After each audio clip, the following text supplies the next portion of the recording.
ক্ষমতা দখল, সে তো জবরদখল করছে, তার কোনো লিগালিটি নাই যে হচ্ছে উপদেষ্টা বলে আমাদের কোনো পদ নাই।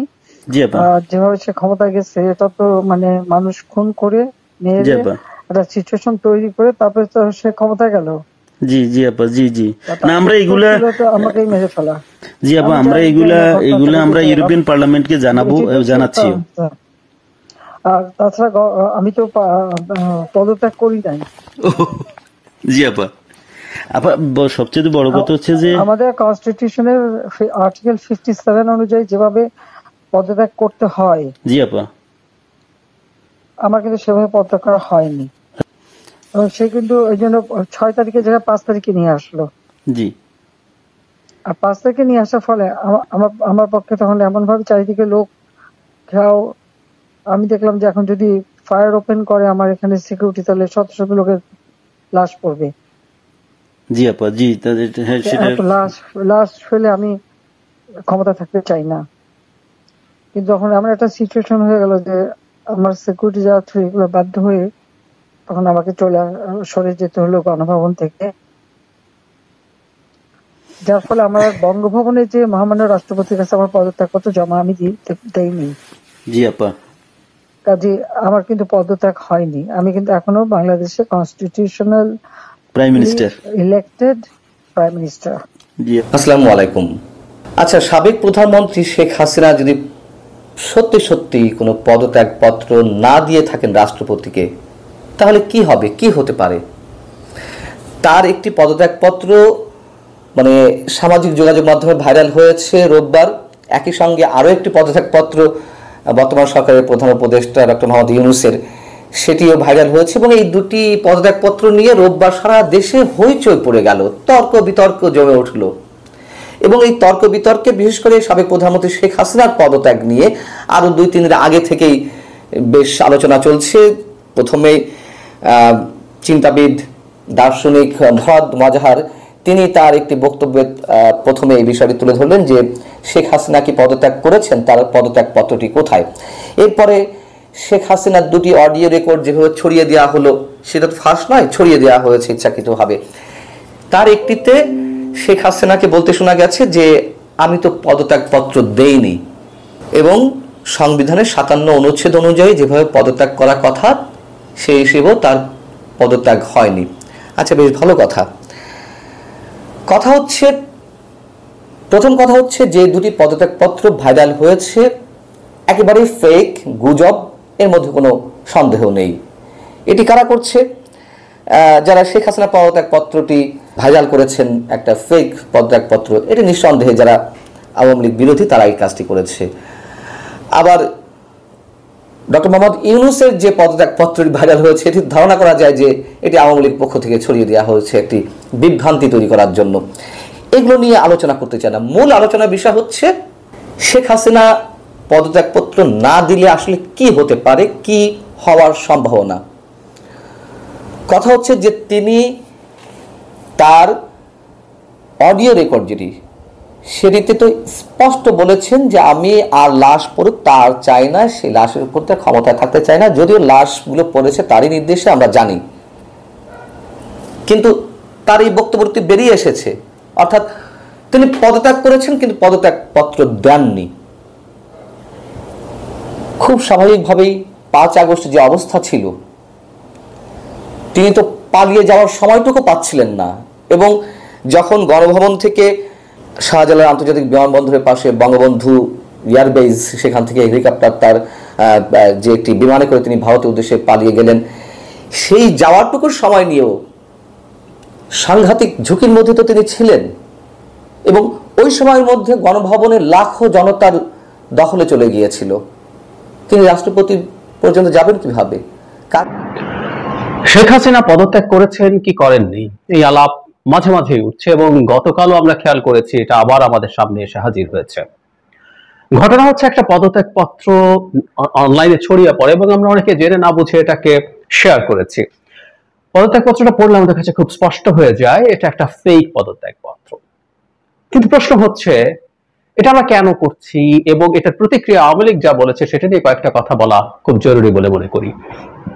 আসলে শেখ হাসিনা পদত্যাগ করেছেন কি করেননি এটা আওয়ামী লীগ থেকে না, আওয়ামী লীগের কাছে পরে এসছে, বরং আমরা কেউ কেউ এক ধরনের ভীতি তৈরি করার জন্য বর্তমান সংবিধান বাতিল করে নতুন সংবিধান লেখার যৌক্তিকতা তৈরির জন্য, ন্যারেটিভ তৈরির জন্য আমাদের কেউ কেউ এই আলাপটা সামনে এনেছেন। যারা এই গণ অভ্যুত্থানের পক্ষের শক্তি, শেখ হাসিনার বিরুদ্ধে যারা কাজ করেছেন, এমন অনেক মানুষও এই ধরনের আলাপ সামনে এনেছেন যে তার পদত্যাগ পত্রকে আমরা কেউ দেখেছি। এই আলাপটা একেবারে অহেতুক, একেবারে অহেতুক। এবং এই আলাপ করে আমরাই এক ধরনের লেজিটিমেসি দেওয়ার চেষ্টা করছি যে শেখ হাসিনা পদত্যাগ করেছেন কি করেননি এটা ম্যাটার করে, এবং সেইটার উপরে ভিত্তি করে শেখ হাসিনা আবার ফিরে আসবেন। উনি তেমন নিজে বলেছেন উনি কাছাকাছি আছেন এবং চট করে ফিরে আসবেন, সেই ধরনের কথাবার্তা চলছেই। গতকাল যে পদত্যাগ পত্রটা প্রকাশিত হয়েছে আমাদের সামনে, মানে ওখানে যে ধরনের ভাষা আছে এরকম, আমি একটু পড়ি, এটা রেকর্ড হিসাবে থাকুক। আমি গভীর দুঃখের সঙ্গে জানাতে চাই, সাম্প্রতিক বিক্ষোভ ও সংঘর্ষের প্রেক্ষিতে যেখানে 300 জনেরও বেশি মানুষ প্রাণ হারিয়েছে এবং কোনো প্রাণহানি এড়ানোর জন্য আমি পদত্যাগের সিদ্ধান্ত নিয়েছি। আমি বাংলাদেশের প্রধানমন্ত্রীর পদ থেকে পদত্যাগ করেছি। এই ঘটনাগুলোতে আমি সম্পূর্ণ দায়িত্ব স্বীকার করছি এবং এদেশের জনগণের নিরাপত্তা ও কল্যাণের প্রতি আমার অঙ্গীকার সবসময় অটুট থাকবে। তারপর তিনি সেবা করার সুযোগ পেয়েছেন, বড় সম্মান। তবে সাম্প্রতিক ঘটনার প্রমাণ করে যে মুহূর্তে দেশকে এগিয়ে নিতে নতুন নেতৃত্বের প্রয়োজন বা অন্য নেতৃত্বের প্রয়োজন, ইত্যাদি ইত্যাদি। তারপর বলছে এই কঠিন সময়ে আমার সরকার যা কিছু করেছে তার জন্য আমি গভীরভাবে অনুতপ্ত। আমি সব বাধ্যবাধকতা মেনে নিচ্ছি এবং এই সিদ্ধান্ত বাংলাদেশের বৃহত্তর স্বার্থে নিয়েছি। এই ধরনের কথাবার্তা শেখ হাসিনা লিখে পদত্যাগ করবেন বলে আমরা কেউ কেউ বিশ্বাস করেছি। এটা হতে পারে না, ভাষা ইজ ভেরি ক্লিয়ার, কারণ আমরা যথেষ্ট পরিমাণ তথ্য আমাদের সামনে আছে এবং এটা বিশ্বাসযোগ্য। শেখ হাসিনার মতো একজন সাইকোপ্যাথ হাজার হাজার মানুষ হত্যা করে হলেও তার ইগো স্যাটিসফাই করবেন, তিনি ক্ষমতায় থাকতে চাইবেন এবং তিনি সেটা চেয়েছিলেনও। আমরা জানি যে সেনা প্রধান শেষ পর্যন্ত অ্যাগ্রি করেননি, তিনি তার আত্মীয়দের মাধ্যমে তাকে ম্যানেজ করেছেন। তো এই পদত্যাগ পত্রের প্রতিবাদ করেছে আওয়ামী লীগ। তারা বলছে, ভেরিফাইড ফেসবুকে একটা পোস্টে বলছে শেখ হাসিনার পদত্যাগ পত্র সংক্রান্ত পত্রটি ভুয়া দাবি করেছে। গেল ফোন যে কলটা ছিল, ভাইরাল ফোন কল রেকর্ডের মধ্যে সাবেক প্রধানমন্ত্রী শেখ হাসিনা বলছিলেন যে আমি আসলে পদত্যাগ করিনি। এর পরপরই আসলে কি শেখ হাসিনা পদত্যাগ করেছেন নাকি করেননি, এই বিষয়টা নিয়ে একটা প্রশ্ন বিভিন্ন মাধ্যমে উঠল। আর যদি পদত্যাগ করে থাকেন তাহলে কেন জাতির সামনে তার পদত্যাগ পত্রটা প্রকাশ করা হলো না? প্রশ্ন হচ্ছে, এটাকে জাতির সামনে প্রকাশ করা জরুরি নাকি যে হায়ার অথরিটি আছেন যেখানে থাকার দরকার সেইখানে থাকা জরুরি? বেসিক্যালি যেখানে থাকার দরকার সেইখানে থাকা জরুরি, কিন্তু যখন শেখ হাসিনা দাবি করলেন তিনি পদত্যাগ করেননি, দেন ওই হায়ার অথরিটির উচিত এই বিষয়টাকে সামনে নিয়ে আসা। কিন্তু এখন পর্যন্ত শেখ হাসিনার পদত্যাগ পত্রটা আমরা দেখতে পাইনি। বাট আজকে সারাদিন যাবৎ সোশ্যাল মিডিয়া প্ল্যাটফর্মে যেই পদত্যাগ পত্রটা ভাইরাল হয়েছে বা ভেসে বেড়াচ্ছে, এটা আসলে কতটুকু অথেন্টিক বা এটা আসলে কারা প্রকাশ করেছে? আপনি যদি আজকে সারা বাংলাদেশের গণমাধ্যমগুলোকে দেখেন বা সরকারি সাইটগুলোকে দেখেন, প্রধানমন্ত্রীর যেই কার্যালয় আছে বা বিভিন্ন সাইটগুলো, আমি একটু ঘাটাঘাটি করলাম, আমি আসলে কোথাও ওনার এই পদত্যাগ পত্রটা হায়ার কোনো অফিসিয়াল অথরিটি থেকে প্রকাশ করতে দেখিনি। এটা বেসিক্যালি সোশ্যাল মিডিয়াতে বিভিন্ন জনপ্রিয় যে কন্টেন্ট ক্রিয়েটার আছেন তাদের বিভিন্ন জায়গা থেকে এটাকে প্রকাশ করেছেন, মুহূর্তের মধ্যে মানুষ বিশ্বাস করে নিচ্ছে। তবে বাংলাদেশ আওয়ামী লীগ দাবি করছে যে এই পদত্যাগ পত্রটি বেসিক্যালি ভুয়া। এখন কেন ভুয়া সেটার সপক্ষে বেশ কিছু যুক্তি এবং কি এই পদত্যাগ পত্রটাতে বেশ কিছু মেজর নন মেজর ভুলকেও তারা আইডেন্টিফাই করে দেখিয়েছেন।